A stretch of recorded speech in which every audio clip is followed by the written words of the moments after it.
कुरान ने मोहम्मद रसूलुल्लाह को भी फरमाया कि हमने उम्मियों के अंदर एक रसूल भेजा, उन्हीं में से हुवल्लज़ी बअसा फिल उम्मीईन रसूलन मिनहुम। अल्लाह वो है कि जिसने अनपढ़ों के अंदर एक रसूल भेजा, उन्हीं में से, उम्मियों के अंदर एक रसूल भेजा, उन्हीं में से।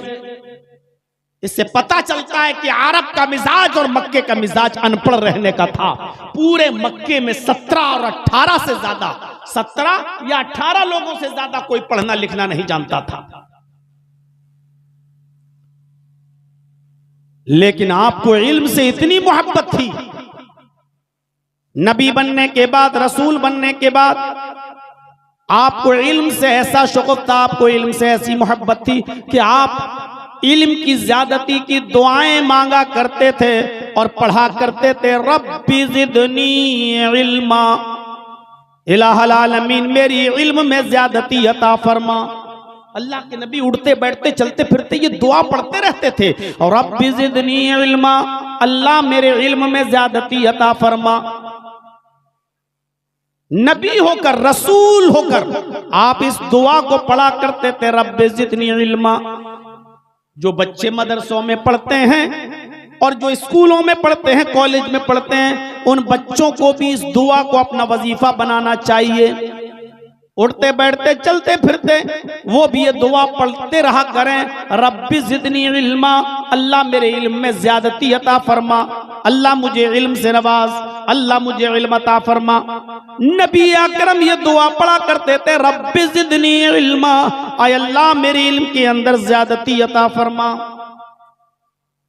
फर्ज नमाजों के बाद जो दुआएं पढ़ी जाती हैं, फर्ज नमाजों के बाद जो दुआएं पढ़ी जाती हैं, उन दुआओं में एक दुआ अल्लाह के नबी सल्लल्लाहु अलैहि वसल्लम ने ये भी सिखलाई कि लोगों तुम ये दुआ पढ़ा करो, अल्लाहुम्मा इन्नी अस्अलुका इल्मन नाफिआ व रिज़्क़न तय्यबा व अमलन मुतक़ब्बला। इल्म की अहमियत का अंदाजा आप लगाइए। हर फर्ज नमाज के बाद जो दुआएं पढ़ी जाती हैं, हदीसों से साबित हैं, अस्तगफिरुल्लाह, अल्लाहुम्मा अंतस सलाम व मिनकस सलाम, अल्लाहुम्मा इन्नी अला ज़िक्रिका व शुक्रिका व हुस्न इबादतिक, आयतुल कुर्सी, कुल औज़ु बिरब्बिल फलक, कुल औज़ु बिरब्बिन नास, कुल हुवल्लाहु अहद। जो दुआ, ला इलाहा इल्लल्लाह वहदहु ला शरीका लह, लहुल मुल्क व लहुल हम्द व हुवा अला कुल्लि शैइन कदीर, जो ये दुआएं पढ़ी जाती है फर्ज नमाजों के बाद, उन्हीं फर्ज नमाजों के बाद अल्लाह के नबी ने ये भी दुआ बताई कि ये दुआ भी पढ़ा करो, अल्लाहुम्मा इन्नी अस्अलुका इल्मन नाफिआ, आय अल्लाह मैं तुझसे सवाल करता हूं ऐसे इल्म का जो नफा बख्श हो, ऐसा इल्म अता फरमा जो नफा दे, जो प्रॉफिट, लाभ पहुंचाए, हमें ऐसे इल्म से नवाज जो नफा बख्शे, व रिज़्क़न तय्यबा, और अल्लाह ऐसा रिस्क हमें अता फरमा जो पाकीज़ा हो, हलाल रोजी अता फरमा। दिन भर में 5 मर्तबा अगर कोई शख्स ये दुआ पढ़ेगा तो हराम रोजी की तरफ कभी बढ़ेगा? कितना इल्म से उसको नवाजा जाएगा। आय अल्लाह मुझे ऐसा इल्म अता फरमा जो नफा बख्श हो, व रिज़्क़न तय्यबा, और ऐसा रिज़्क़ अता फरमा जो हलाल हो, जो पाकीज़ा हो, व अमलन मुतक़ब्बला, और ऐसे अमल की मुझे तौफीक दे जो काबिल कबूल हो, जो भी अमल करूं वो कबूल हो जाए। ऐसा अमल हम ना करें जो कबूल ही ना हो। ऐ अल्लाह मुझे ऐसे अमल करने की तौफीक अता फरमा जो शर्फ कबूलियत बख्शा जाए, जो हम करें और फौरन कबूल हो जाए। ये दुआ सिखलाई मोहम्मद रसूलुल्लाह ने। उस शख्स ने ये दुआ बताई जो खुद अनपढ़ था, वो जिसने कभी मदरसे में तालीम हासिल नहीं की, जिसने कभी किसी के सामने जानुए तलम्मुस तह नहीं किया, उसने हमें ये दुआ बताई।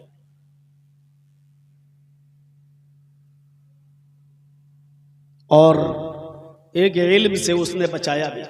ये भी कहा कि हर इल्म फायदेमंद नहीं है, इसलिए जब दुआ मांगो कि अल्लाह मुझे इल्म नफा बख्श इल्म अता फरमा, तो ये भी कहो और पनाह भी मांगो अल्लाह से, अल्लाहुम्मा इन्नी अऊज़ु बिका मिन इल्मिन ला यनफ़उ, अल्लाह मुझे ऐसा इल्म मत अता फरमा, मैं पनाह चाहता हूं तेरी ऐसे इल्म से जो नफा बख्श न हो, जो फायदेमंद न हो। दो तरीके के इल्म हो गए, एक इल्म से नफा पहुंचता है और एक इल्म वो है जो नफा नहीं पहुंचाता है। वो कहीं भी हो सकता है, वो दुनियावी इल्म भी हो सकता है और दीनी इल्म भी हो सकता है। दुनियावी इल्म आपने हासिल करके एमबीबीएस डॉक्टर बन गए, एमएस डॉक्टर बन गए, अब आप सबको लूट रहे हैं। 1000-2000 रुपए प्रॉफिट ले लीजिए, लेकिन मरने के बाद भी आप लाश को वेंटिलेटर पर रखे हुए हैं।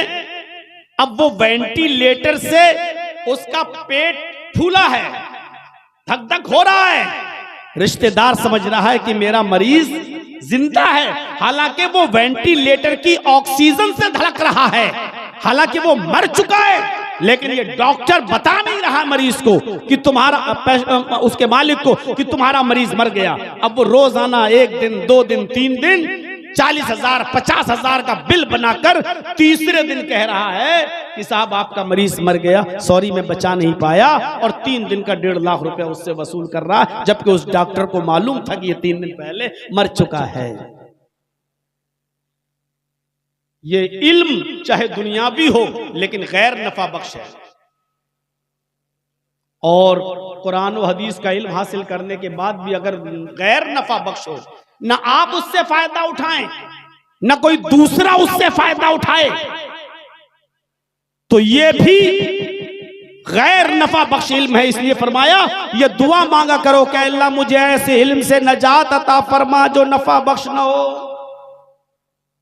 अल्लाह के रसूल सल्लल्लाहु अलैहि वसल्लम ने कभी सदका नहीं खाया।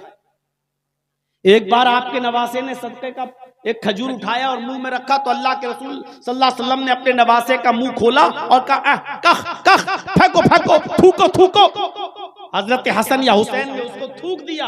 आपने फरमाया सदका आले रसूल पर हराम है, हमारी नस्ल, हमारे खानदान, हमारे अहले बैत में कोई भी सदका नहीं खा सकता है, निकालो इसको। और सदका हर उस शख्स के लिए हराम करार दे दिया जो गैर जरूरतमंद हो, जिसको जरूरत नहीं। क्या आज बड़े बड़े मौलवी सदका नहीं खा रहे हैं? आइए आप, हम वेस्ट यूपी के, मगरबी यूपी के अमीर हैं, तस्दीक देते हैं, तौसिया लिखते हैं। कितने ऐसे लोगों को हम पकड़ते हैं जिनके यहां कोई इदारा नहीं है और वो अपने इदारे के नाम चंदा कर रहे हैं। फोन लगा के पूछता हूं तो पता चला कि उस बस्ती में कोई इलाका, कोई इदारा ही नहीं है। मेरे भाइयों, इल्म चाहे दीनी हो, अगर वो नुकसान पहुंचाने के लिए आप या गलत इस्तेमाल कर रहे हैं तो वो चीज गलत है। और किसी ने पूछा था कि दुनिया में सबसे ज्यादा ताकतवर चीज क्या है? जवाब दिया लोहा। कहा सही बोले हो, लोहे से भी ज्यादा ताकतवर चीज क्या है? जवाब दिया आग, जो लोहे को पिघला देती है। हाँ ठीक है। आग से भी ज्यादा ताकतवर भी कोई चीज है? जवाब दिया हाँ, पानी, जो आग को भी बुझा देती है। अच्छा, पानी से भी ज्यादा ताकतवर कोई चीज है? तो जवाब दिया हाँ, इंसान, जो पानी भी पी जाता है। कहा इंसान से भी ज्यादा ताकतवर कोई चीज है? तो जवाब दिया हाँ, मौत, जो इंसान को भी खा जाती है। कहा मौत से भी ज्यादा ताकतवर कोई चीज है? जवाब दिया हाँ, सदका, जो मौत को टाल देता है। अच्छा, सदके से भी ज्यादा ताकतवर कोई चीज है? तो उस आदमी ने जो मौलवी से जलता था वो बोला हाँ। का क्या? का सदके से भी ज्यादा ताकतवर चीज है मौलवी, जो सदका भी खा जाता है। जलता था वो मौलवी से। का सदके से भी ज्यादा ताकतवर चीज है कोई? कहा क्या? का मौलवी, जो सदका भी खा जाता है।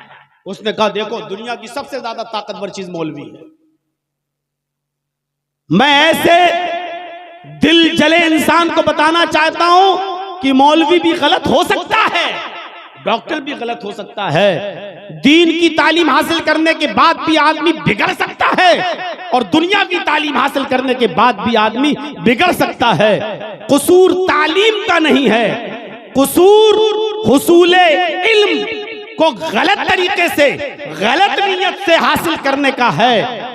अगर आप छुरी बनाते हैं तो कसूर छुरी बनाने वाले का नहीं है, कसूर छुरी इस्तेमाल करने वाले का है। वो छुरी सब्जी काटने के लिए इस्तेमाल कर रहा है या किसी आदमी का मर्डर करने के लिए इस्तेमाल कर रहा है। छुरी बनाने वाला गलत नहीं है, छुरी का इस्तेमाल करने वाला गलत हो सकता है। अगर वो सब्जी काट रहा है तो ठीक, और अगर वो किसी इंसान का मर्डर कर रहा है तो गलत। इसी तरीके से इल्म, ना इंग्लिश इल्म बुरा है, ना दुनियावी इल्म बुरा है, ना दीनी इल्म बुरा है, बल्कि उस इल्म को हासिल करने वाला किस इल्म का इस्तेमाल कैसे कर रहा है, ये चीज देखी जाएगी मेरे भाई। यही जबान है। सुभान अल्लाह, अल्हम्दुलिल्लाह कहिए तो अच्छी चीज है, और इसी जबान से कहिए तेरी माँ का, तेरी बहन का, तो यही जबान बुरी चीज। जबान बुरी नहीं है, जबान का इस्तेमाल जबान को अच्छा या बुरा बनाता है। इल्म बुरा नहीं है, इल्म का इस्तेमाल इंसान को अच्छा या बुरा बनाता है। इसीलिए अल्लाह के नबी सल्लल्लाहु अलैहि वसल्लम ने इल्म दीन को इतनी अहमियत दी, फरमाया मन खराजा फी इल्म, जो इल्म के रास्ते में निकला, जो इल्म को हासिल करने के लिए निकला, वह हुआ फी सबीलिल्लाह, वो जब तक इल्म हासिल करता है वो अल्लाह के रास्ते में होता है। वो जब तक इल्म हासिल करता है वो अल्लाह के रास्ते में होता है, उसको फी सबीलिल्लाह रहने का सवाब मिलता है, वो अल्लाह के रास्ते में है। हत्ता यरजिआ, यहाँ तक कि वो हुसूल इल्म के बाद अपने घर लौट ना आए। ये मदरसों में पढ़ने वाले बच्चे जब तक मदरसों में पढ़ेंगे फी सबीलिल्लाह, ये अल्लाह के रास्ते में हैं, ये अल्लाह के रास्ते में है, और जब ये पढ़कर अपने घर पहुंच जाएंगे, अपने घर लौट जाएंगे, तब तक ये अल्लाह के रास्ते में रहेंगे। इसीलिए अल्लाह के नबी जनाब मोहम्मद रसूलुल्लाह सल्लल्लाहु अलैहि वसल्लम ने इल्म दीन की अहमियत को इस अंदाज से पेश करते हुए फरमाया कि अद-दुनिया मलऊनतुन व मलऊनुम मा फीहा, पूरी की पूरी दुनिया मलऊन है, पूरी की पूरी दुनिया काबिले लानत है, पूरी की पूरी दुनिया मलऊन है। वो मलऊनतुम मलऊनुम मा फिया, और जो कुछ भी इस दुनिया में है सब कुछ मलऊन है, लानत है उस पर, जो कुछ भी दुनिया में है। इल्ला ज़िक्रुल्लाहि ताला व मा वाला, तिर्मिज़ी के अल्फाज, अल्लाह के नबी फरमाते हैं सिर्फ अल्लाह का जिक्र ऐसी चीज है जो काबिल लानत नहीं है, मलऊन नहीं है। वह आलिमन औ मुतअल्लिमन, और इस दुनिया में इल्म हासिल करने वाला आलिम और इल्म हासिल करने वाला मुतअल्लिम यानी सीखने वाला और इल्म दीन सिखाने वाला, इन दोनों को छोड़कर पूरी सारी चीज मलून है। यानी हर वो तालीम, हर वो चीज जो आपको अल्लाह से दूर कर दे वो मलून है दुनिया की। इससे आप अंदाजा लगा सकते हैं कि इल्म की कितनी अहमियत है, इल्म का कितना बड़ा मकाम है। एक हदीस में अल्लाह के नबी फरमाते हैं इन्नल्लाह व मलाइकतहु व अहलस समावाति वल अर्ज़, अल्लाह भी, फरिश्ते भी और जितनी मखलूक दुनिया में रहती है, अहलस समावाति वल अर्ज़, आसमान वाले भी और जमीन वाले भी, ये सब हत्तन नमलता फी जोहरिहा, यहां तक के सुराखों में रहने वाली चींटियां भी, वहत्तल हूत और समंदर में तैरने वाली मछलियां भी, युसल्लूना अला मुअल्लिमिन नासी खैरा, इल्म हासिल करने वाले, इल्म पढ़ने वाले और पढ़ाने वालों के लिए दुआएं करते रहते हैं। अल्लाह भी, फरिश्ते भी, जमीन और आसमान की सारी मखलूक भी, यहां तक के चींटियां भी अपनी सुराखों में और समंदर की मछलियां भी इल्म हासिल करने वालों के लिए सब दुआएं करते रहते हैं। इससे आप बहुत बखूबी अंदाजा लगा सकते हैं कि इल्म की अहमियत क्या है। आइए अब थोड़ा सा मैं रुख बदलता हूं आपका।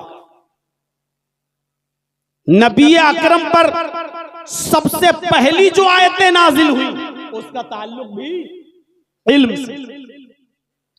गौर कीजिए, तौहीद के बगैर कोई इस्लाम नहीं ला सकता, मुसलमान नहीं हो सकता। जब तक वो ला इलाहा इल्लल्लाह मुहम्मदुर रसूलुल्लाह न पढ़ ले इस्लाम में दाखिल नहीं हो सकता। और इस्लाम में दाखिल होने के बाद पहली चीज इकामिस सला, नमाज कायम करो, फिर इता इस ज़कात दो, फिर सौमी रमजान, रमजान के रोजे रखो, फिर वल हज, हज करो, खाने काबा की ज़ियारत। ये चीजें इस्लाम की बुनियाद हैं और इस्लाम इन्हीं पर टिका हुआ है। लेकिन मुहम्मदुर रसूलुल्लाह गारे हिरा में मौजूद है। वो गारे हिरा जहां आज भी लोगों को जाने में उसकी ऊंचाई देखते हैं नीचे से तो वहां तक पहुंचने में डर लगता है। अल्लाह के नबी उस गारे हिरा में हैं, रात के अंधेरे में, अभी नबी नहीं बने, उस गारे हिरा में जिब्राइल आते हैं और आकर कहते हैं इक़रा या मोहम्मद, आए मोहम्मद पढ़ो, आए मोहम्मद पढ़ो। आपने कहा माना बिकारी में पढ़ना नहीं जानता। क्या पढ़ूं, मैं तो पढ़ना ही नहीं जानता। जिब्राइल ने पकड़ा, खींचा और दबाया, जोर से छोड़ दिया और कहा इक़रा या मोहम्मद, आए मोहम्मद पढ़ो। बुखारी किताब बदिल वही पढ़िए। आपने कहा माना बिकारी में पढ़ना नहीं जानता, फिर छोड़ दिया, दबाया, फिर छोड़ दिया और फिर कहा तीसरी बार इक़रा या मोहम्मद, आए मोहम्मद पढ़ो। आपने कहा मैं पढ़ा हुआ नहीं हूं। फिर पकड़ा, फिर दबाया, इतनी जोर से दबाया कि अल्लाह के नबी फरमाते लक़द खशीतु अला नफ्सी, मुझे ऐसा लगा कि कहीं मेरी जान न चली जाए। फिर छोड़ दिया और छोड़ने के बाद कहा इक़रा बिस्मि रब्बिकल लज़ी खलक़, खलक़ल इंसान मिन अलक़, इक़रा व रब्बुकल अकरमुल लज़ी अल्लम बिल कलम, अल्लमल इंसान मा लम यअलम। पढ़ो उस रब के नाम से जिसने पैदा किया, जिसने इंसान को जमे हुए खून से पैदा किया। इक़रा व रब्बुकल अकरमुल लज़ी अल्लम बिल कलम, पढ़ो, पढ़ते जाओ, तुम्हारा रब बड़ा करम वाला है जिसने इंसान को कलम के जरिए इल्म सिखलाया, जिसने इंसान को कलम के जरिए इल्म सिखलाया। मेरे भाइयों गौर कीजिए कुरान की आयतों पर। इस्लाम जिन 5 चीजों पर टिका हुआ है उन 5 चीजों में से कोई चीज सबसे पहले नाजिल नहीं हो रही है। सबसे पहले अगर कुरान की आयतें नाजिल हो रही हैं तो उन आयतों का ताल्लुक इल्म से। पूरी दुनिया शस्त्र है, बड़े बड़े, मैं गैर मुस्लिमों के स्टेज पर जा चुका हूं, मैं क्रिश्चियन लोगों के स्टेज पर भी गया हूं। बॉम्बे के अंदर सांता क्रूज में एक चर्च है ईसाइयों का। बॉम्बे में प्रोग्राम के मौके पर गया, उन लोगों को मालूम हुआ कि यहां जर्जी साहब आए हैं तो उन लोगों ने अपने चर्च में भी मुझे दावत दी। और अफसोस मेरे भाइयों गौर कीजिए आप कि मुझसे पहले जो क्रिश्चियन पादरी बोल रहा था, स्पीच दे रहा था, उसने भी यही बयान किया उस चर्च के अंदर कि इल्म सबसे ज्यादा इस्लाम पेश करता है। यहां तक कि कुरान की पहली आयतें इल्म से भरी हुई हैं और ये वो नबी मोहम्मद पेश कर रहा है जो खुद पढ़ा लिखा नहीं है। ये बयान एक ईसाई पादरी के मुंह से मैंने उस चर्च के अंदर सुना है।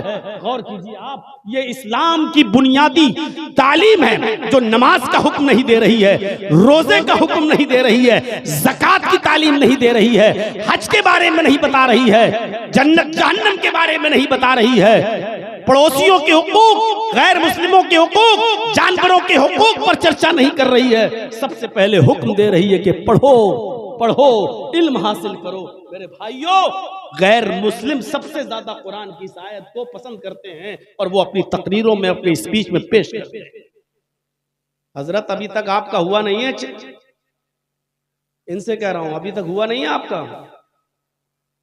बहुत लेफ्ट डाउन करते हो आप, थोड़ा थोड़ा नीचे कर लो भाई, पीछे भी लोग बैठे हैं, नीचे करो, चैनल कुतुब मीनार नहीं है, नीचे करो, पीछे भी लोग बैठे हुए हैं। तो ये इल्म है। वो चाहता तो सबसे पहले ला इलाहा इल्लल्लाह की दावत दे सकता था, वो चाहता तो नमाज का हुक्म दे सकता था, लेकिन कुरान की पहली आयतें जो गारे हिरा में नाजिल हो रही हैं वो क्या कह रही हैं? पढ़ो। और क्या कह रही हैं? उस रब के नाम से पढ़ो जिसने पैदा किया। सब जानते थे कि ये दुनिया किसने पैदा की, अरब के जाहिल भी जानते थे ये दुनिया बनाने वाला कौन है। आज के मौजूदा इस दौर में एक पढ़ा लिखा और अंग्रेजी जबान का एक्सपर्ट जावेद अख्तर जैसा आदमी नहीं समझ पा रहा है कि ये दुनिया कैसे बनी, किसने बनाई, बनाने वाला कौन, उसका मुनकिर। लेकिन अरब के जाहिल जानते थे कि ये दुनिया बनाने वाला कौन है। अरब के लोग अल्लाह का इनकार नहीं करते थे, कतई इनकार नहीं करते थे। कुरान उनके बारे में कहता है, आए मोहम्मद सल्लल्लाहु अलैहि वसल्लम आप इनसे पूछो मन खलक़स समावाति वल अर्ज़, जमीन व आसमान का खालिक कौन है, तो ये यही जवाब देंगे अल्लाह। इनसे पूछो कि आसमान से बारिश कौन बरसाता है, ये यही जवाब देंगे अल्लाह। इनसे पूछो कि युखरिजुल हय्य मिनल मय्यति व मिनल मय्यति, इनसे पूछो कि जिंदा से मुर्दा को और मुर्दा से जिंदा को कौन निकालता है, अंडे से मुर्गी का बच्चा और मुर्गी से अंडा, जानदार से बेजान चीज और बेजान से जानदार चीज कौन निकालता है, तो ये यही जवाब देंगे अल्लाह। अल्लाह का इनकार नहीं करते थे, वो भी जानते थे कि एक छोटी सी सुई और माचिस का खोखला जब बगैर किसी बनाने वाले के नहीं बन सकता, तो ये जमीन, ये आसमान, ये चांद, ये सितारे, ये सूरज, ये सैयारे, ये कहकशाएं बगैर बनाने वाले के कैसे वजूद में आ जाएगा, बगैर बनाने वाले के कैसे अमल में आ जाएगा। अरब के लोग भी जानते थे कि ये दुनिया ऐसे ही नहीं बन गई, ये चांद, ये सूरज, ये सितारे, ये सैयारे, ये आसमान से बारिश ऐसे ही नहीं बन गई, इनका बनाने वाला कोई है। इसलिए का पढ़ो उस रब के नाम से जिसने पैदा किया।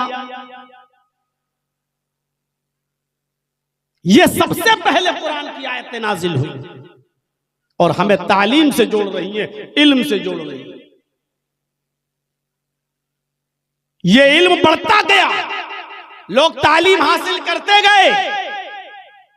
अब आगे का मरहला देखिए, जंग होती है, जंगे बद्र। उस जंगे बद्र के अंदर 70 काफिर मारे जाते हैं और 70 ही काफिर कैद किए जाते हैं। अब मैं रुख बदल रहा हूं, दीनी तालीम के बारे में सुन लिया, अब आइए ये दीन ही, यही कुरान और हदीस हमें दुनियावी तालीम की तरफ भी मोड़ रहा है।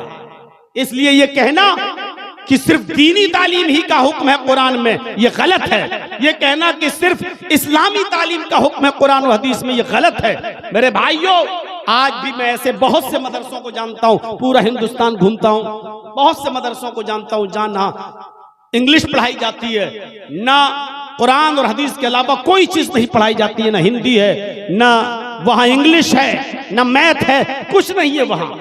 सिर्फ अरबी किताबें, उसका तर्जमा, यही पढ़ाया जाता है। पूछा गया आप सिलेबस चेंज क्यों नहीं करते, तो कहा नहीं, दुनियावी तालीम से हमें क्या मतलब, ये बच्चे पढ़ लिख कर फिर दुनिया की तरफ जाएंगे तो दीन की खिदमत नहीं करेंगे। मेरे भाइयों, उन मदरसों से जब बच्चे पढ़कर निकलते हैं और स्टेशन पर जब उनको रिजर्वेशन कराना होता है तो रिजर्वेशन फार्म नहीं भर पाते हैं वो बच्चे अपना फार्म दूसरों को दे देते। 8 साल और 10 साल मदरसे में पढ़ने के बाद भी रिजर्वेशन फार्म नहीं भर पाते। लोग उनको जाहिल समझते हैं कि मदरसे में पढ़ने वाले बच्चे जाहिल हैं। हमारा नजरियाती इख्तिलाफ किसी से हो सकता है, लेकिन शमाइल नदवी जैसे लोग भी मौजूद हैं जो मदरसे से पढ़ के निकले, नदवा के फारिग हैं, लेकिन इंग्लिश में उन्होंने अपने बाप जावेद अख्तर तक को हरा दिया। वो इंग्लिश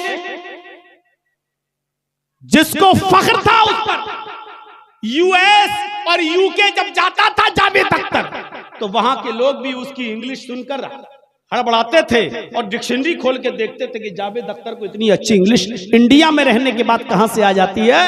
ऐसा पढ़ा लिखा और अंग्रेजी का ज्ञानी और अंग्रेजी जानने वाला आदमी शमाइल नदवी की एक अंग्रेजी नहीं समझ पा रहा है और बार बार पूछ रहा है, साहब ये आप कोई आसान जुमले इस्तेमाल नहीं कर सकते हैं क्या? आप इसको थोड़ा सा आसान जुमलों में नहीं बोल सकते हैं? मैं आपका सही बात तो यह है कि मैं आपकी ये इतनी डिफिकल्ट इंग्लिश समझ नहीं पा रहा हूं। मदरसे के बच्चे जब दुनियावी इल्म हासिल करने पे आते हैं तो दीन के साथ साथ दुनियावी इल्म में भी पुख्ता होते हैं। मेरे भाइयों, हमारा उनसे नजरियाती इख्तिलाफ हो सकता है, लेकिन इस बात में मैं उनसे सहमत हूं कि दीन के साथ साथ दुनियावी इल्म भी हासिल करना इंतहाई जरूरी है। और हमें अपने मुल्क में रहना है तो दीन के साथ साथ दुनिया को भी लेकर चलना पड़ेगा।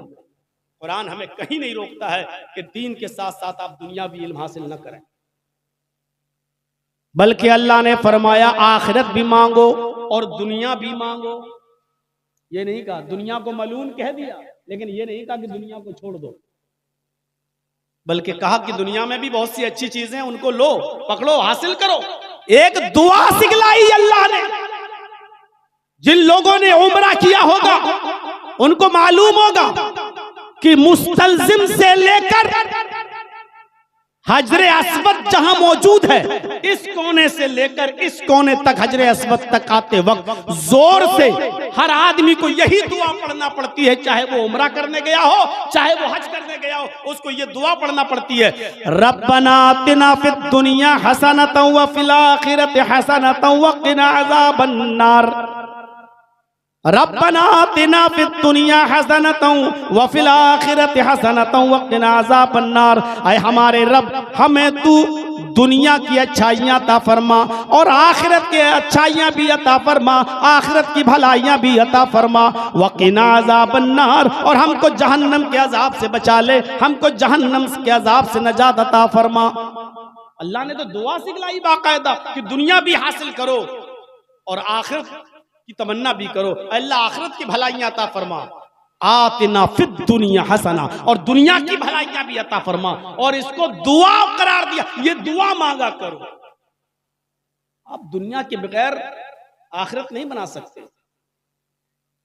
वो मौलवी होंगे जो कहते होंगे दुनिया छोड़ दो, दुनिया से बिल्कुल कतई ताल्लुक हो जाओ। अरे आप बगैर दुनिया के चल ही नहीं सकते, लेकिन दुनिया को जरूरत के तहत इस्तेमाल करो।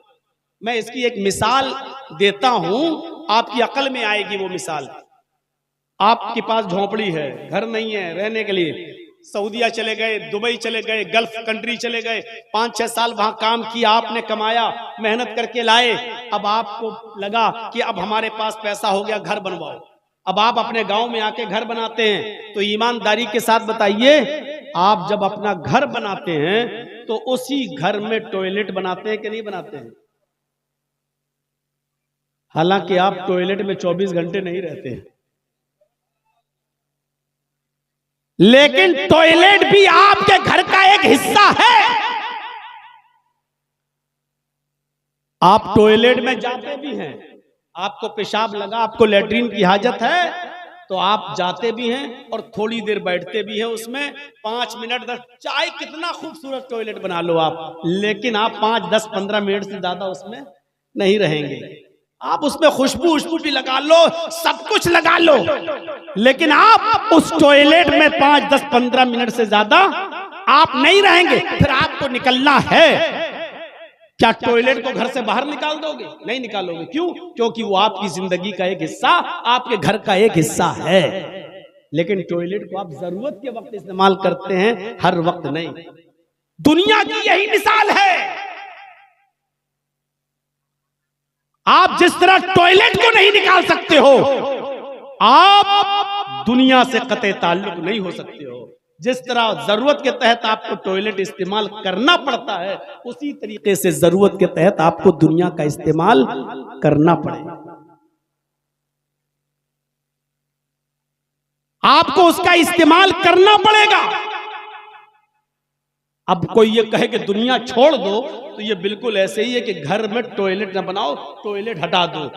आप नहीं हटा सकते, भले ही वो आपकी जरूरत का हिस्सा 24 घंटे उसमें नहीं रहते, उसी तरीके से आपको भी इस दुनिया में हमेशा नहीं रहना है। हमें और आपको आखिरत का सफर करना है, लेकिन आखिरत में अपना घर बनाने के लिए इसी दुनिया में भेजा गया है। इस दुनिया को हमें इस्तेमाल करना पड़ेगा, तौअन औ करहन, चाहे खुशी से इस्तेमाल करो और चाहे आप बददिली से इस्तेमाल करो, लेकिन इस्तेमाल करना पड़ेगा। मेरे भाइयों सुनिए, ये दुआ सिखलाई अल्लाह तबारक व तआला ने हुसूल दुनिया की, कि दुनिया में जो अच्छाइयां उनको हासिल करो।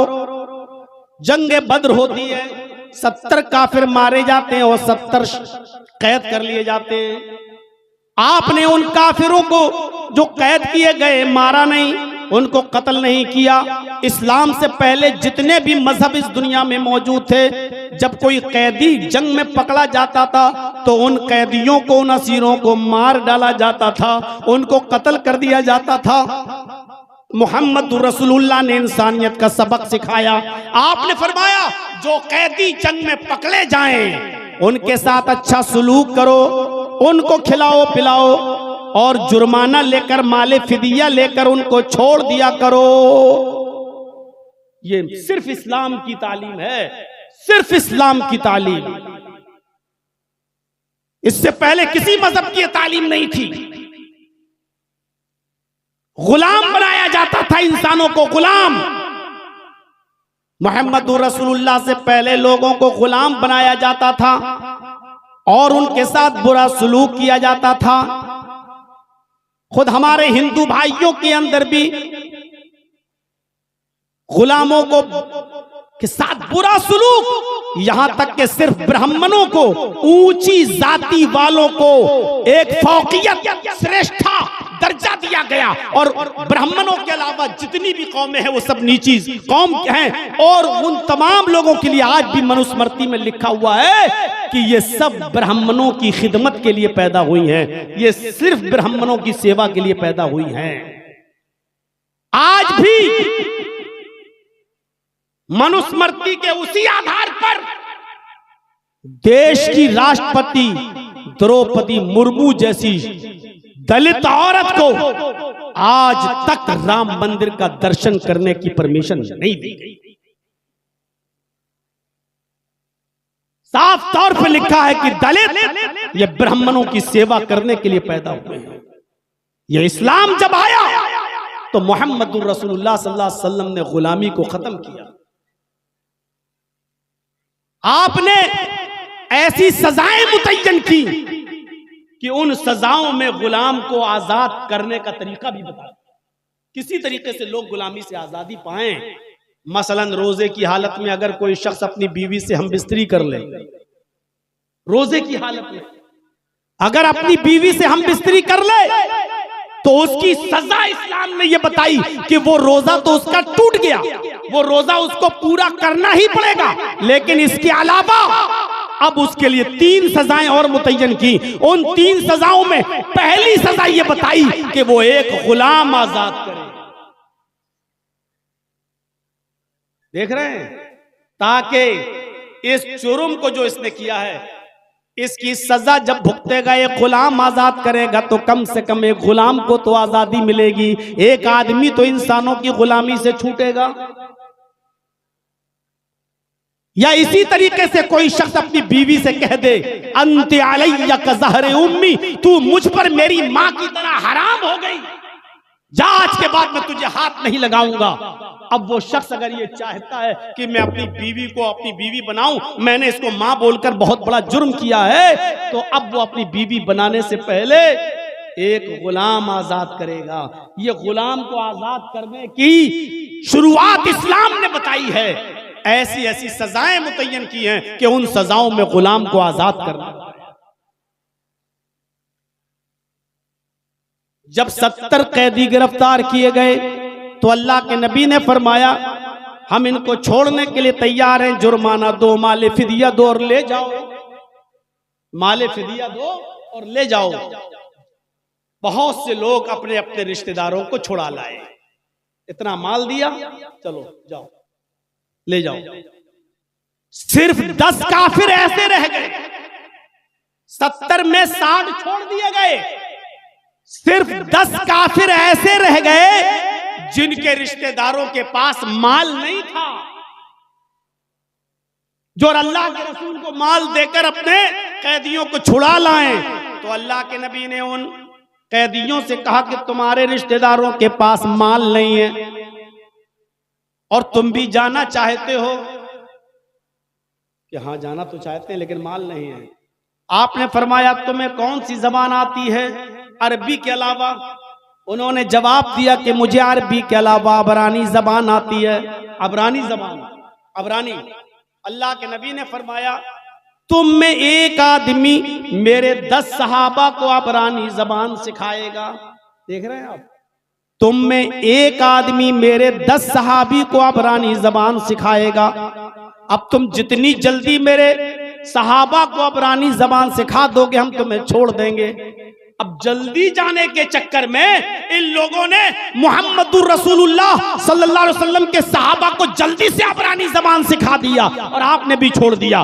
जब ये सहाबा अबरानी जबान सीख गए तो अल्लाह के नबी ने उनको उस मुल्क के अंदर भेजा जहां के लोग अबरानी जबान जानते थे। आपने फरमाया जाओ, अब तुम उस मुल्क के अंदर जाओ और अबरानी जबान में इस्लाम की दावत दो। जो लोग अरबी नहीं जानते आप उनको अरबी अबरानी जबान में इस्लाम पहुंचाओ, उनको तौहीद की दावत अबरानी जबान में दो, उनको इस्लाम की दावत अबरानी जबान में दो। अब उनको उनकी जबान में इस्लाम पहुंचाया गया और वो लोग भी इस्लाम लाए। इससे पता चलता है कि मुहम्मदुर रसूलुल्लाह सल्लल्लाहु अलैहि वसल्लम ने दूसरी जबान सीखने को मना नहीं किया और दूसरी जबान में इस्लाम की दावत और इस्लाम की तबलीग से मना नहीं किया है। इसलिए आज जरूरत है इन मदरसों को दीन के साथ साथ दुनियावी तालीम भी दें।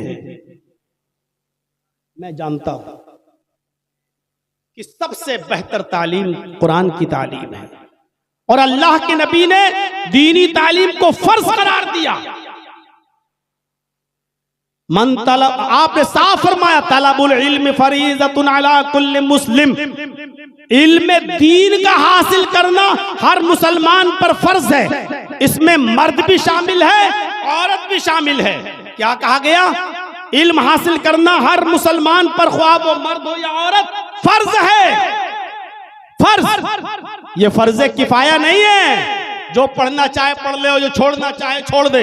मौलाना किफायतुल्लाह सनाबली की बाकायदा तहकीक है इस मसले पर कि उन्होंने लिखा कि ये फर्ज ऐन है। जैसे नमाज फर्ज है, रोजा फर्ज है, हज फर्ज है, ज़कात फर्ज है, इसी तरीके से हर मुसलमान के लिए इल्म दीन हासिल करना, उसकी जरूरी तालीमात को हासिल करना, जरूरी दीन सीखना, जरूरत के मुताबिक, जरूरत के तहत, जरूरत बकद्र जरूरत इल्म दीन हासिल करना भी हर मुसलमान पर, चाहे वो मर्द हो या औरत, फर्ज। और आप जानते हैं कि इसमें कुरान सबसे आला किताब, यही वो किताब है। पहले इल्म दीन हासिल करने से पहले आपको इस कुरान की हैसियत, इसकी हक्कानियत, इसकी आज़मत को समझना पड़ेगा। व अशहदु अन्ना मुहम्मदन अब्दुहु व रसूलुहु।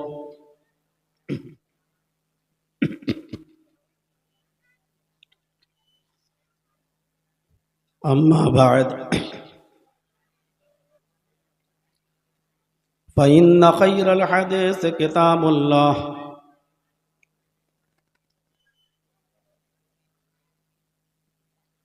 व खैरल हदी हदी मुहम्मदिन सल्लल्लाहु अलैहि वसल्लम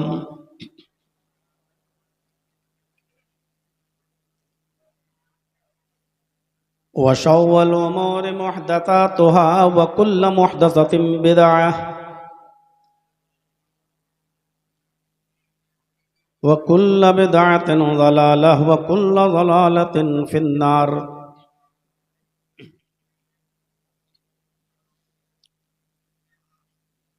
अऊज़ु बिल्लाहि मिनश शैतानिर रजीम।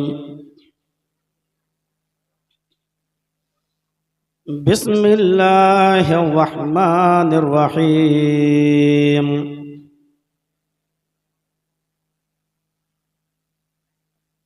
इक़रा बिस्मि रब्बिकल्लज़ी खलक़, खलक़ल इंसान मिन अलक़, इक़रा व रब्बुकल अकरमुल्लज़ी अल्लम बिल क़लम, अल्लमल इंसान मा लम यअलम।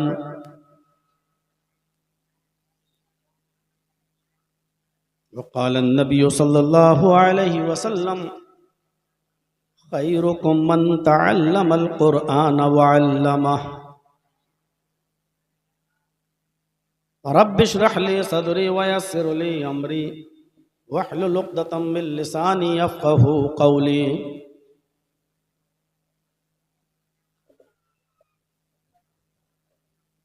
इस अज़ीमुश्शान इजलास की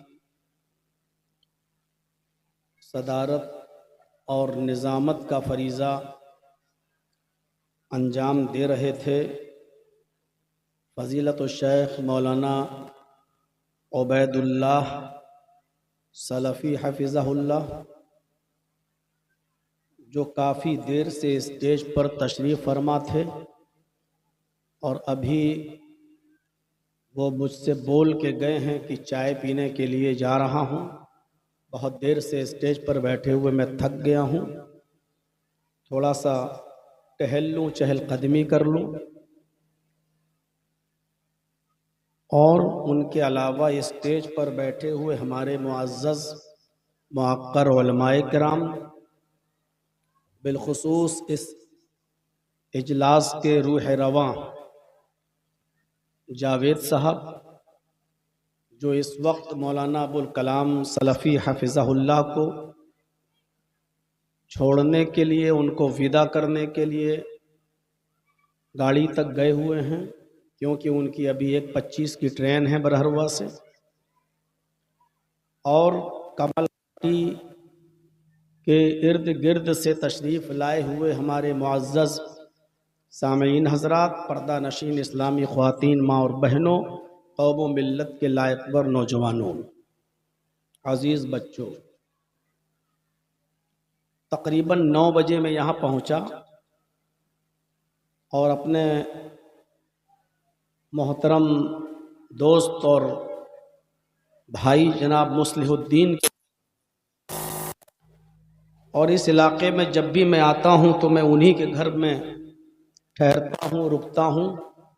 ये बहुत पुराने ज़माने की बात है और वो ये अब तक वहीं पर मौलाना अबुल कलाम सल्फ़ी साहब भी मौजूद थे, आए, जावेद साहब भी वहाँ तशरीफ़ लाए जो इस मदरसे के नाज़िम हैं, और बैठकर गुफ्तगू हुई कि किस टॉपिक पर बोला जाए, क्या गुफ्तगू की जाए। तो अबुल कलाम साहब से कहा गया कि आप रमज़ान का महीना आ रहा है, उसके ताल्लुक़ से कुछ बोलें। और हमारे लिए ये मशवरा हुआ कि इल्म के ताल्लुक़ से, तालीम के ताल्लुक़ से मुसलमानों में इल्म की कितनी ज़रूरत है,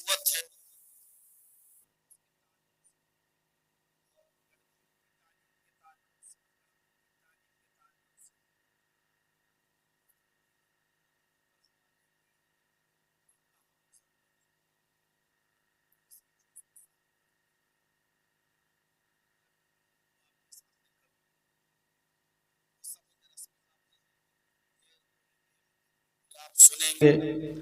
न मैं 4 घंटा बोल सकता हूँ और न 4 घंटा आप बैठ सकते हैं, आपको तो सिर्फ बैठना है। और हमेशा याद रखिए कि लंबी तकरीरें कभी फ़ायदेमंद नहीं होती हैं।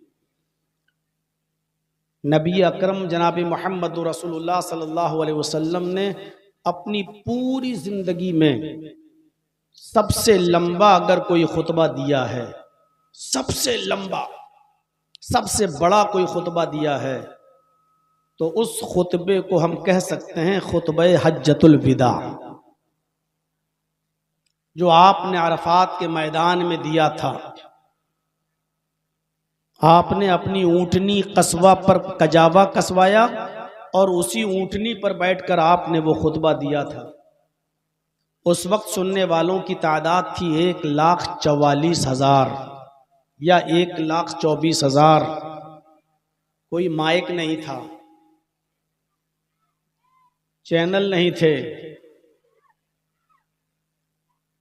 इलेक्ट्रॉनिक और प्रिंट मीडिया नहीं थी। वो खुतबा आपने दिया था बगैर माइक के, बगैर मीडिया के सामने आए हुए, और वो खुतबा आज तक पढ़ा जाता है, सुना जाता है, सुनाया जाता है, और अल्लाह ताला ने नबी अकरम के उस खुतबे को पूरी दुनिया तक पहुंचा भी दिया। दिलों में खुलूस हो, लिल्लाहियत हो और दीन की खिदमत का जज्बा हो तो मीडिया और इलेक्ट्रॉनिक प्रिंट चैनल इन सब के बगैर भी आवाज़ बहुत आसानी के साथ कहीं तक पहुंचाई जा सकती है। वो सबसे लंबा खुतबा था, लेकिन वो खुतबा भी 15 मिनट से ज़्यादा का नहीं था। इस्लाम खुतबों से, इस्लाम लंबी चौड़ी तकरीरों से नहीं फैला। इस्लाम फैला है आला किरदार से, इस्लाम फैला है आला अखलाक से, इस्लाम फैला है नबी अकरम सल्लल्लाहु अलैहि वसल्लम की अखलाकी जिंदगी को देखकर, आपका किरदार देखकर, आपका करैक्टर देखकर। अल्लाह से दुआ है कि अल्लाह आलमीन हमें भी वही किरदार अपनाने की तौफीक अता फरमा और हमारे जरिए भी इस्लाम की नशो नुमा फरमा। मेरे भाइयों, ये जामिया सलफिया की मातहती में ये प्रोग्राम जो आपका यहाँ रखा गया है और एक अच्छा इदारा बन चुका है और बच्चे इस इदारे से फारिग भी हो रहे हैं। इल्म का एक सरचश्मा है। अल्लाह रब्बुल आलमीन इसको हरा भरा रखे और हासिदीन के हसद से बचाए। इसी मदरसे में एक दौर था कि मौलाना मोहम्मद इस्माइल साहब भी इसी मदरसे के सदर मुदर्रिस रह चुके। और जब भी मेरा जो प्रोग्राम हिरनपुर में होता था तो मैं मुस्लिहुद्दीन साहब के यहाँ रुकता था। वो 5 मिनट ही के लिए सही, 10 मिनट के लिए सही, लेकिन मौलाना मोहम्मद इस्माइल साहब हमसे मुलाकात के लिए ज़रूर आते थे। वो आकर कहते भी थे कि मैं काफ़ी बीमार हूँ, जर्जीस में ज़्यादा देर स्टेज पर नहीं बैठ सकता और आपको वक्त लास्ट में मिलेगा, इसलिए मैं उतनी देर स्टेज पर नहीं रह सकता, इसलिए मैं आपके पास मिलने के लिए चला आया ताकि आपसे मुलाकात हो जाए। वो बेचारे 10 मिनट 5 मिनट के लिए ज़रूर हमसे मुलाकात के लिए आते थे, एक कप चाय बैठ कर पीते थे। आज वो हमारी नज़रों के सामने नहीं हैं, हमारे सामने नहीं हैं, अल्लाह की रहमत को प्यारे हो चुके हैं। उनकी इल्मी काविशें, उनके ज़रिए पढ़ाए गए बच्चे जब जब भी तकरीरें करेंगे, तहरीरें लिखेंगे, दावत व तबलीग का फरीज़ा अंजाम देंगे, इंशाअल्लाह शेख मोहम्मद इस्माइल रहमतुल्लाह अलैह के लिए सदक़े जारिया होगा, उनको सवाब पहुँचेगा। हमारी दुआ है अल्लाह से कि अल्लाह आलमीन मोहम्मद इस्माइल रहमतुल्लाह अलैह की कब्र को नूर से भर दे, उनके गुनाहों को माफ़ फरमा दे। बशरी लग़ज़शें हुई हैं तो उनके गुनाहों को माफ़ फरमा दे और आला इल्लीन के अंदर उनको जगह अता फरमा, उनको ग़रीक़ रहमत फरमा, उनके पसमानदगान को सब्र जमील अता फरमा। इल्म बाकी रहता है, इंसान तो इस दुनिया से चला जाता है, उसने जो इल्मी कारनामे अंजाम दिए वो बाकी रहता है। और इल्म की हमें और आपको बहुत सख्त ज़रूरत है। मैं शुरुआत तो करूंगा दीनी इल्म से, लेकिन दीनी इल्म के साथ साथ हमें दुनियावी इल्म की भी उतनी ही ज़रूरत है। इसलिए कोई आज हमारी तकरीर को ये न समझे कि मैं सिर्फ कुरान और हदीस का इल्म हासिल करने के लिए आपसे कह रहा हूं। हमारी बातों में अभी बातें आगे बढ़ेंगी। इल्म दीन के साथ साथ दुनियावी इल्म भी उसमें शामिल है। और जब कोई शख्स कुरान का इल्म हासिल करेगा तो उसको दुनियावी इल्म की जरूरत पड़ेगी ही पड़ेगी। बगैर दुनियावी इल्म के वो कुरान को नहीं समझ सकता। वो बातें बाद में आएंगी। इल्म की अहमियत का अंदाजा आप इस बात से लगाएं कि इल्म की अहमियत वुजदान से पता चल जाती है। अब आप समझ रहे होंगे ये वुजदान कौन सी बला है। अपने आप से एक जाहिल आदमी हो, अंगूठा टेक हो, दस्तखत भी करना ना जानता हो, किसी स्कूल में, मकतब में, प्राइमरी स्कूल में भी उसने पढ़ा ना हो, पूरी तरीके से जाहिल हो, लेकिन अगर आप उस अनपढ़ से, उस जाहिल से भी अगर आप ये कह दें कि तू बहुत बड़ा जाहिल है, अबे कितना बड़ा जाहिल है, तो देखिए अभी आपे से बाहर हो जाएगा, गुस्से से आंख बगोला हो जाएगा,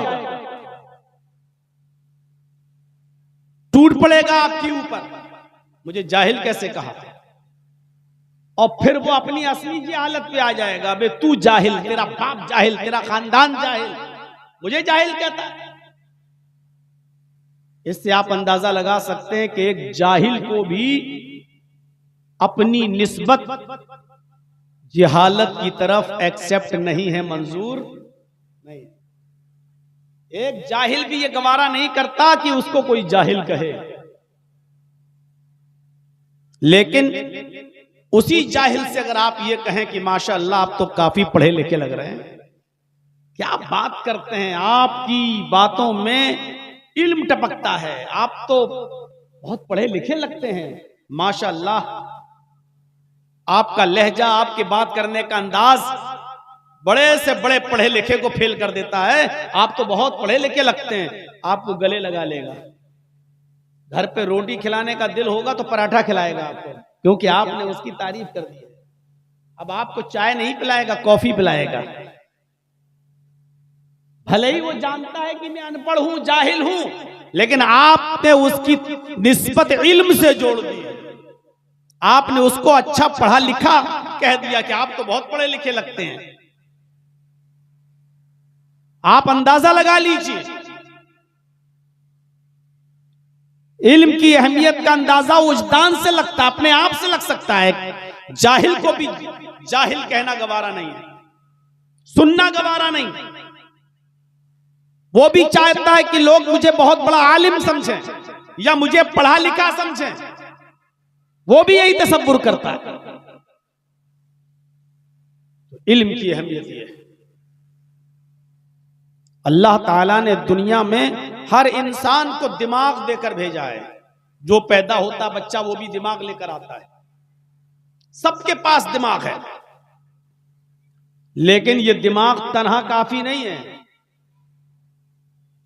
जैसे हर बच्चा जो पैदा होता है उसके पास आंखें भी होती हैं, आपके पास भी आंखें हैं, हमारे पास भी आंखें हैं। अब सवाल किया जाए किसी से कि आंखों का काम क्या है, आंखें क्या करती हैं, तो आप कहेंगे आंखों का काम देखने का है। सब यही जवाब देंगे, आंखों का काम देखने का है। लेकिन मैं अगर आपसे ये कहूं, अगर आंखों का काम देखने का है और आंख देखने का काम करती है, जर्जीस के सामने जितने लोग इस जामिया सल्फिया के ग्राउंड में बैठे हुए हैं सब दिखाई दे रहे हैं। थोड़ी देर के लिए जनरेटर बंद कर दिया जाए, लाइटें बंद कर दी जाएं, ट्यूब लाइट ऑफ कर दी जाएं और बिल्कुल अंधेरा कर दिया जाए, तो ना आप मुझे देख पाएंगे ना मैं आपको देख पाऊंगा। अगर आंख का काम देखने का है तो फिर आंख ये काम करना बंद क्यों कर देती है? भाई आंख तो देखने का काम करती है, लेकिन लाइट बंद कर दी जाए तो ना आप हमें नजर आएंगे ना मैं आपको नजर आऊंगा। तो इसका मतलब ये हुआ, आंख देखने का काम तो करती है, लेकिन इस आंख को भी खारिजी रोशनी की, आउटसाइड से भी एक रोशनी की जरूरत है। जब तक वो रोशनी इस आंख को नहीं मिलेगी, आंख भी देखने का काम नहीं कर सकती। इसी तरीके से दिमाग का काम सोचने का है, लेकिन तन्हा दिमाग काफी नहीं है। इस दिमाग को भी सोचने और समझने के लिए खारिजी चीज की जरूरत है, और वो चीज है इल्म। जिस तरह आंख खारिजी रोशनी के बगैर देख नहीं सकती, उसी तरीके से ये हमारी अक्ल, हमारा दिमाग बगैर इल्म के उसके असली नताइज तक नहीं पहुंच सकता। इस दिमाग को भी अक्ल की जरूरत है। इसीलिए कुरान करीम ने बार बार कहा है, अफला याकिलून अफला ताकिलून, क्या तुम्हें अकल नहीं है, क्या तुम्हें शऊर नहीं है, क्या तुम अकल से काम नहीं लेते हो, क्या तुम गौर व फिक्र नहीं करते हो। बार बार कुरान की आयतें पढ़ेंगे आप, बार बार कुरान कह रहा, क्या तुम्हारे पास अकल नहीं है, क्या तुम अकल से काम नहीं लेते हो, क्या तुम सोचते नहीं हो, क्या तुम्हें इस बात का इल्म नहीं है। यानी इस दिमाग को भी सोचने और समझने के लिए इल्म की जरूरत है। और इल्म की अहमियत का अंदाजा आप इस बात से लगाएं कि नबी अकरम सल्लल्लाहु अलैहि वसल्लम जब इस दुनिया में आए, बावजूद इसके कि आप पढ़े लिखे नहीं थे, आप उम्मी थे, अनपढ़ थे। जैसे मां के पेट से जो बच्चा पैदा होता है वो पढ़ना लिखना नहीं जानता, ऐसे ही मोहम्मद रसूलुल्लाह भी पढ़ना लिखना नहीं जानते थे। पैदा हुए तो 2 महीने पहले बाप का इंतकाल हो चुका, 6 साल के हुए तो मां भी इस दारे पानी से कूच कर गई, 8 साल के हुए तो दादा भी खैराबाद कहकर चले गए, दादा भी इस दुनिया में न रहे, पढ़ाए कौन। और जिस माहौल में आप पैदा हुए अरब के मक्के में, उस वक्त मक्के के इल्म की पोजीशन, इल्म का स्टेटस ये था कि पूरे मक्के में 17 या 18 लोगों से ज्यादा कोई पढ़ना लिखना नहीं जानता। पूरे मक्के के अंदर पढ़ने लिखने का रवाज नहीं था। जैसे मां के पेट से बच्चा पैदा होता है, उन लोगों को उसी तरीके से अनपढ़ रहने में फख्र होता था कि मैं वैसे हूं उम्मी। वो अपने आप को उम्मी कहलाते थे।